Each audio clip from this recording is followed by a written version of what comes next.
Hello, welcome to the Tolkien Collector's Guide YouTube channel, where we gather experts from around the world to discuss Tolkien's books and the people who read them. I'm Urulókë, and with me are Trotter and Mr. Underhill. Hello everybody, it's good to have you here. We're getting started for 2023. I've got Trotter, Mr. Underhill here with me. We had a nice break over the holidays and we're back to start talking more Tolkien books. It's already been a very interesting year for us, and we've had a couple of releases that have come onto our shelves we'll talk about, and then we've got a little bit of looking forward to things we're aware of that are coming out later this year that we're going to discuss as well. So Trotter, why don't you kick us off with the history of the Hobbit news a little bit? Yeah, well, I think we can start with the history of the Hobbit. Obviously, that came out in the UK last week or the week before, fairly recently. It's not out in America, I think, until what's the date for the US? It's coming out in May, I believe. Yeah, May the 16th. So this is the trade edition. It's very similar, obviously, to the previous one, though, with slightly different paper, and we're going to start talking about the paper in a minute because we've got some information about that. And also a deluxe edition came out as well in the UK, which has had a couple of problems, and there's been some information about what's happening with those as well. So I think we'll get into it. But one thing that is quite important about the history of the Hobbit is that the editor of the history of the Hobbit has just won the Tolkien Society Outstanding Contribution Award for 2023. I think very well deserved. Very well deserved. Absolutely. John's won that. And I think that's great. That it's really nice to see some of these people actually get recognition, which I think they do deserve. So what we'll talk about the history of the Hobbit is an email that was sent to the publishers about an issue with the book, and that was published yesterday, I think, on the site. I'm just trying to bring up the so I can find the. Yeah, the important part of the letter is more or less not necessarily the quality control issues, but more towards the end of the note that the publisher sent. Yes. Yeah, we had David Braun from HarperCollin had responded to someone's concerns over the quality of their individual copy, which does, from my perspective, appear to be an outlier, right? I haven't heard nearly as many quality control complaints on... Haven't been nearly as many as last year, Exactly. Some of the releases last year. Yeah, and the publisher has responded very well, I think, to the people who have had issues. They're working with the printer to try and identify, how it got through quality control checks before being released. It's seems to be an outlier, but as always, my recommendation is to look at your books when you get them, so you still have an opportunity to return or exchange them. That goes not just for HarperCollins, but any new books that you're buying. Yes, because that window does run out after a while. You can't just exchange your book in perpetuity. Yeah. No, you can't.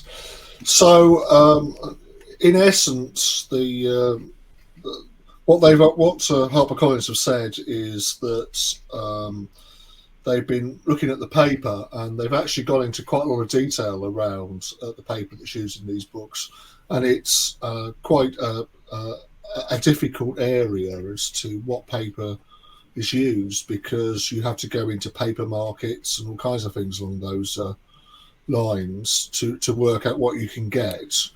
The paper is slightly was it thinner than the previous one? Thicker. This edition is just ever so slightly thicker. And what they'd like to do is, if they do a reprint of the book, is to try and look for different paper. So it may be a different size if they actually do that.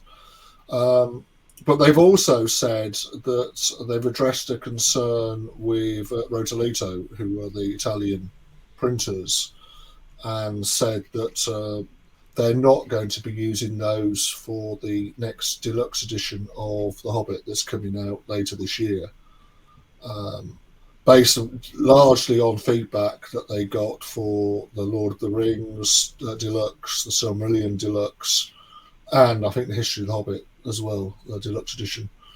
On that feedback, they've actually gone out and listened to what people have said, and they've decided that for the next deluxe Hobbit, it's not going to be printed by Rateliff. We don't know who's going to be printing it yet, and there's been no announcement, official announcement yet around that. But so there is confirmation though that going to be a deluxe version of the Hobbit illustrated by Tolkien, and it will be a new printer. And I think, based upon feedback that the publishers have got, and certainly feedback that we've had on the site, I think people are probably going to be quite happy that's happened in this case. It's a step in the right direction. You know, they've been listening. They are well aware of quality control issues in the past and complaints over paper selection and other things. It is a complicated issue to be solved, is selecting paper, especially when we're talking about printing. I think David used millions of sheets in his quote. So you've got a 900-page book and you're printing 10,000 plus copies. That's a lot of paper you're going through and sourcing that, and in a competitive market these days with paper production and sourcing, it's a challenge. I'm happy to hear that they've listened, and for the deluxe edition, I really look forward to seeing what the new deluxe Hobbit is going to look like later this year. It's fantastic that they've listened, and now we've just got to wait and see. Yes, and that they've also, I'm absolutely sure, based upon this, that the other issues that came up with things like the foil coming off on the Silmarillion, that must have also been listened to, because I can't believe that that didn't contribute, for instance, towards this decision. So I'm hoping that with the Hobbits, that won't be an issue. For instance, that you'll be able to rub the copy of the spine and the foil won't come off. Would be quite nice. Yeah, I think that there were so many volumes that was an issue with it. I think it would have been hard for HarperCollins not to take notice of that, because I wasn't keeping track with, I wasn't keeping a tally or anything, but it seemed to be dozens and dozens of copies that even just I was privy to that had that issue with the spine. So just a couple other things about the History of the Hobbit reissue. It is a reissue. It's the fourth printing of the one volume History of the Hobbit. I did a quick comparison of the 2011 volume versus the current volume, and it is a little bit thicker. You can definitely tell the paper is just ever so slightly thicker.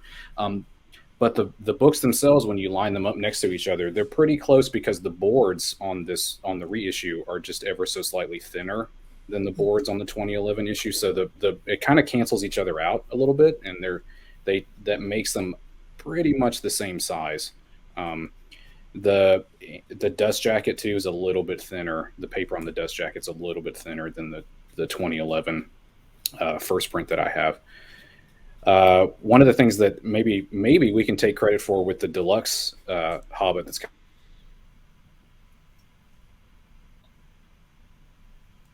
coming out, and be the frontispiece. Yes, I think the frontispiece being moved is where it belongs, right?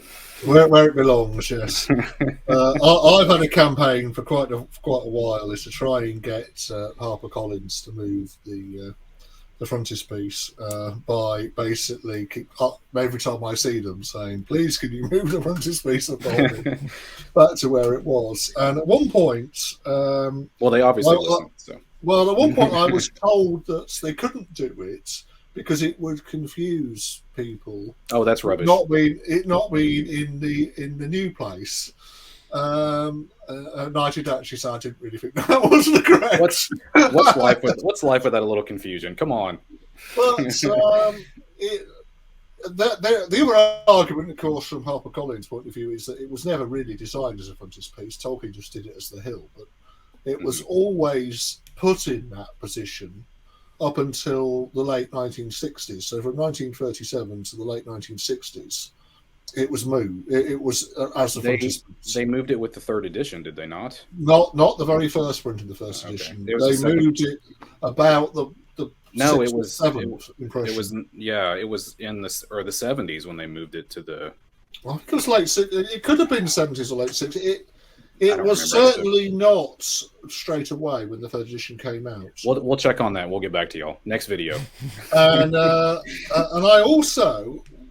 don't think anyone dared tell Tolkien that they'd moved it as well, because he wouldn't have known unless he'd gone out and bought another copy of the book, and unless he knew that they'd changed something. Why would he have done that? I don't think he ever knew they moved it. Probably they were just hoping he didn't go out buy another book because he would have found out, and he might not have been very happy that it had been moved. But I'm glad it's moved back because it is a fantastic frontispiece, and it's really nice. And the question now is it going to stay there? It better. I mean, that's where it goes. I mean, who knows? Who knows? I think it's safe to. Is it safe to assume that it's going to look? I mean, I don't want to speculate too much, but is it safe to assume that it's going to kind of look like the Silmarillion release from last year and the Lord of the Rings release from 2 years ago? Perhaps, maybe, very, very similar to that. I would absolutely imagine so. Yes, maybe like similar, maybe that, but like green or something. The deluxe edition will definitely. I can't see any other color apart from green leather for. Just since the trade release, the mock-up images for those are green, so. And I would hope it would be gold. Though I have seen somewhere someone said they might use bronze for it, because you've got gold, silver, and bronze. But I don't really like that because I don't see the Hobbit. That. The Hobbit's not third place for me, so I don't. The Hobbit's first place. It's not. Yes, it should be gold. No, I don't know about that. Come on, Jeremy. It's first place. Nah, the Lord of the Rings is first place for me. Oh, sorry. Okay. Well, that was gold already, so we're not going to change that. Yeah. There's so much time between now and September when this comes out. Even the mock-ups we've seen of the trade are probably not 100% what we'll end up seeing. It'll be. Yeah, the color might change. Like the green might not be that right shade. It might be slightly different. I guess it depends on what it's available at the printer, right? Isn't that what really kind of determines what color it is? Yeah, it is. So I think that it's a really hopefully it's going to be a very good book. It's got 50 illustrations in it, though. Some of those are really drawings and things that Tolkien did. So effectively, it is really going to be what's in the Art of the Hobbit to a certain degree, the pictures that are in there. But I think it is quite nice to actually have them in that book. Only a few of them were originally used. Tolkien drew a lot more, so it's quite nice to actually have them in the book. Yeah, I don't expect to see any new artwork that we haven't seen before at all. I think the Art of the Hobbit was probably as complete as possible, but similar to, what was it, a decade or so ago when the Jemima Catlin edition came out, having the little illustrations sprinkled throughout the stories just makes it so much fun to read when you're actually paging through the book. So seeing Tolkien's own little sketches and illustrations, and it's kind of how he visualized what he was writing about. He did a lot of sketching like that, so having those sprinkled throughout the Hobbit, I'm really looking forward to. I think it'll work better than the Illustrated Silmarillion did, which sometimes they had to stretch a little bit to figure out how to make the illustrations, align with what Tolkien had written, just because, the book and the art were spread out over decades and edited by Christopher later for the book itself. So and Tolkien's style varied throughout Exactly. his career, so it's not really consistent. I mean, I agree with you, Jeremy. I think this is probably, of the three illustrated by the author releases, I think this is probably going to be the best one. This is the one I'm most looking forward to. Well, I think it's the one that's got the most finished drawings. That's what. Yeah, then that's what I mean. Yeah. And also some drawings that really some people have never seen. Mirkwood is a great example of that. That Mirkwood has appeared in books recently, but it's been more stuck in the forward of the book, because I think when Christopher's forward, Mirkwood appears. But that was only really ever in the first two printings of the UK Hobbit, and it's never used again. I think in the current Hobbit Deluxe, I think the Mirkwood's on the end papers. I believe. I think it's on the front end papers. It might be. Yeah, I think so. Mm-hmm. But certainly, it's a shame as well that picture disappeared, because they cut it down to go in the book, and I'm sure I think there's more of that picture. But the original one, if you ever found the original, I think you'd be able to get a bit more of that picture back again. But it's not available. It disappeared. No one knows where it's gone. Is that the one he sent to a fan at some point? Yeah. He sent it away, but and of course because they cut it down to put it in the book, they never kept the full size copy of it. Mm-hmm. And so the trade is coming out in September, and then the deluxe, the release date is, we don't know yet, but we can kind of assume it's going to be coming out in the fall sometime. Yeah, it's probably either going to be exactly the same time or a month later, probably after the UK one. Yeah, and that's for the UK deluxe, per standard procedure that they've done for the Lord of the Rings and the Silmarillion in the United States. The deluxe is a year later. Mm-hmm. So the trades will come out at the same time, is my understanding, for the Hobbit illustrated by the author edition this September.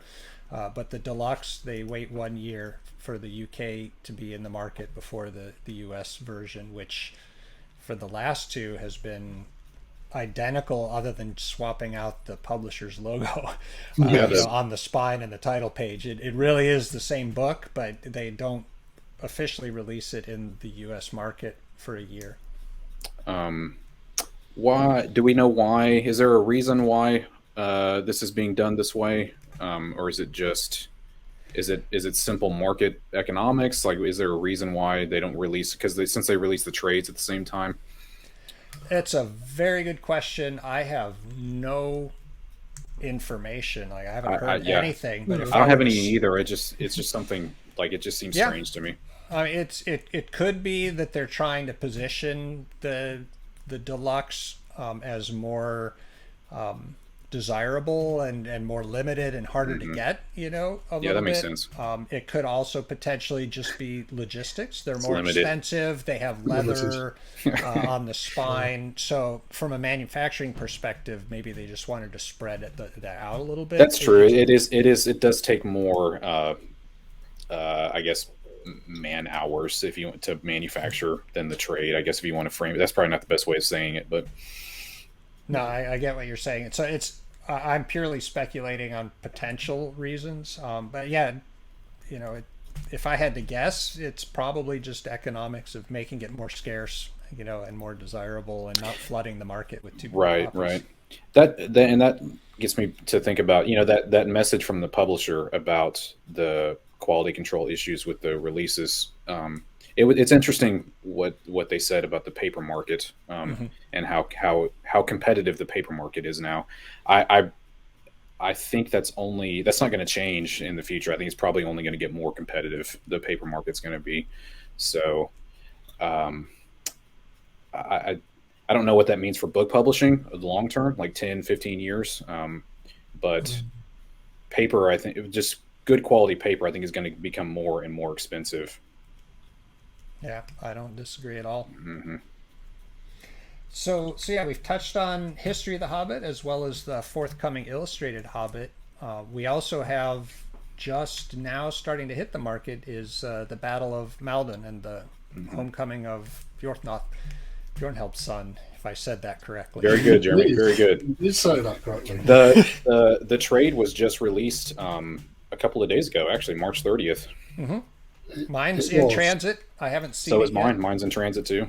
Yeah. Mine's in my house. It's great. Yeah, don't rub it in. Very good. The book came out as an ebook version. It's in the UK, a trade copy ebook and an audio book, and the audio book also came out in the US, which was quite nice. Even though the book isn't available for another until June, I think, in the US. June is correct. Yeah. The audio book's out, and the audio book is absolutely fantastic. It is A+. Tolkien and Christopher reading the whole thing, pretty much, really. Trotter, what about that sound quality? Pretty good, huh? It is. We also asked HarperCollin about that, and they remastered it from the original tape, and they removed all the hissing. They've compressed the sound to make it sound more. And can you hear the car going by though? Well, I haven't listened to the car yet. You can in the original one. Oh, the phone ringing either. Can you hear the phone ringing? The phone ringing. I haven't listened to it yet to see if I can spot those. But things like I was listening to my original dodgy recording, and at one point Tolkien does an owl impersonation a few times, which is quite funny. Did they take funny. that out? No, but it actually sounds a bit more like an owl now than it did in the original one. In the original one, it just sounds like him making a weird noise. I never knew what it was to begin with. But now it does sound like him hooting like an owl. Yeah. Whether it's a barn owl or whatever it is he's meant to hoot like, I don't know. But it's definitely... It's an owl. It could be a screech owl, but we don't know which particular one. That's African or European. Yeah. Well, that's a reason enough to go out and get the audiobook. Even if you're not into the Battle of Maldon at all, that's a good enough reason. In my if opinion. you like owl impersonations, then I think this is definitely the audio book for you. Really, Tolkien's got something for everybody. He is so proud of this recording. I think personally, when I listened to it, I had the same cassette as you. So yeah, this was released in an extremely limited cassette back in 1992 for the centenary, which is very hard to come by because it was, I don't know, 100, 200 copies. Yeah, I don't have one. And so this is completely remastered, but Tolkien does different voices for the different characters. He was having fun. You can tell he was having fun. He made the sounds of wagons and owls hooting. And Tolkien, one of the things that I was looking at recently was, I think there's an article about Tolkien, a tape recorder that Wayne and Hammond and Skull did. I think it was Christina, I think, who actually wrote it. He put in a proposal to the university. He said we have to have a reel-to-reel tape recorder because it was so vital for English research. And then no one could ever find this reel-to-reel recorder. And they eventually, when Tolkien was going to retire, he actually returned it back from his house. So he pinched it from the college. So Tolkien wrote a grant to the university, and they bought him a reel-to-reel. Yeah, and this was recorded on that reel-to-reel. Yeah. And his house. So he did use it for his own recordings. Well, I'm glad he did. Yeah, the audiobook is available for purchase, download, digital. I've not seen any physical copies of it at this point. They're including it as a CD in the deluxe edition, which comes out in a couple of weeks. It comes out at the end of the end of this month, the end of April. Yep. But as far as a digital download, it's just a few pounds or dollars. I think it was like £3 or like $4 on the US It was Amazon's Audible. I think I paid $4. Yeah. Yep. And it's about an hour long. Christopher introduces things, Tolkien reads his short story, and then Christopher goes on to read Ofermod afterwards, which is another essay that Tolkien had written. Which is great. Christopher does a great job reading that. Yep. So it's absolutely brilliant, really. If you like, it's listening to Tolkien. There isn't that much of him actually reading stuff. Well, this gives you nearly 40 minutes of him. It's great. It's really nice to actually, and it's so, and it's so. It does sound like he did this in a recording studio as opposed to on a reel-to-reel recorder in his house.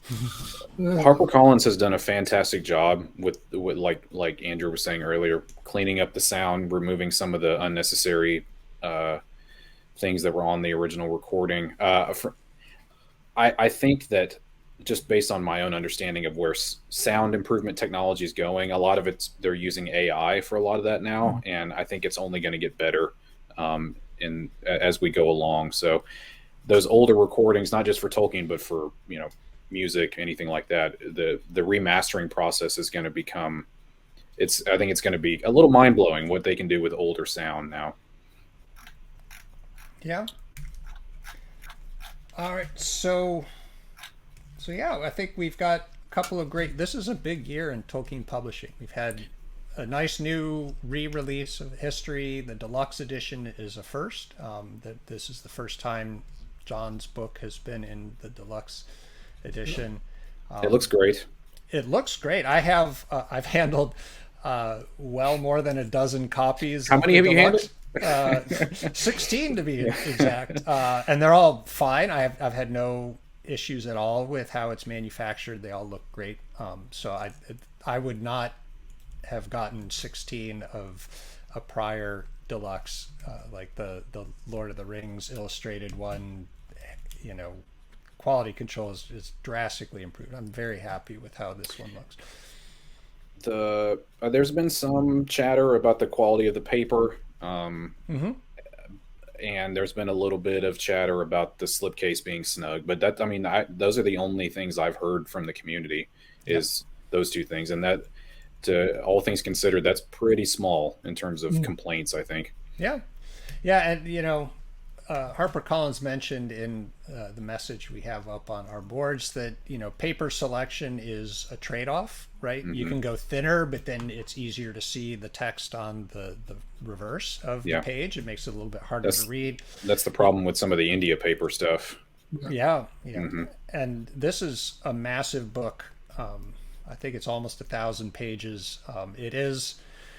to me, it's more of a desk reading copy. It's not one I want to sit in bed or on the couch and hold up in my hand. That's a good thing to talk about too. I think is if you don't know anything about the history of the Hobbit, like you like the Hobbit, what's in the actual volume that people would like? I mean, there's the manuscript reproduced of the Hobbit, which is great. Yeah, well, there's a few different manuscripts of the Hobbit, and. John goes through all the different revisions and things like the name changes, the fact that